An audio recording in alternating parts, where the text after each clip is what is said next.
James Ashley, Senior Europe Economist, RBC Capital Markets. Morning to you, James. Good morning. On FX, do you think we're going to hear stuff we don't know about, or is this going to be newsworthy in any way? I think not at this stage. I think given that the bank has appointed independent legal counsel to look into this, it's very unlikely that Governor Carney will want to say anything preemptive at this point in time. I think this is really going to be setting the scene, laying out what the issues are and explaining the remit of the investigation so that the Treasury Select Committee at a later date can come back and grill them in real detail when that report's been published. So not too uncomfortable for him today? Not too uncomfortable. I mean, it's not going to be a nice experience. Let's bear in mind that this is a question of whether or not all the bank's internal procedures have been followed, and whether or not Governor Carney can say anything about it at this stage.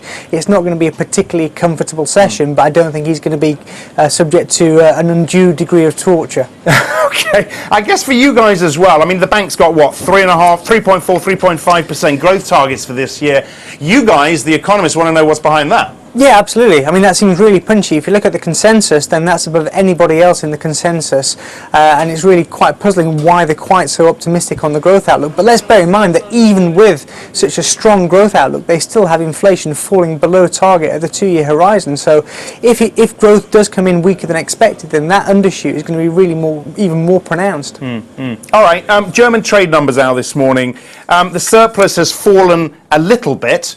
It's going the right way for the European partners. It's still high, that surplus, though, isn't it? So look, I think that report's a really good one, actually, to be honest. You look at what's happened, you've seen an increase in both exports and imports. So trade flows, global trade, that's a wholly positive sign. And the fact that imports are increasing by more than exports suggests that there's some signs that German domestic demand might be starting to improve. And that's got to be a good thing in terms of generating stimulus in the European economic recovery. Okay, one other thing I want to talk to you about.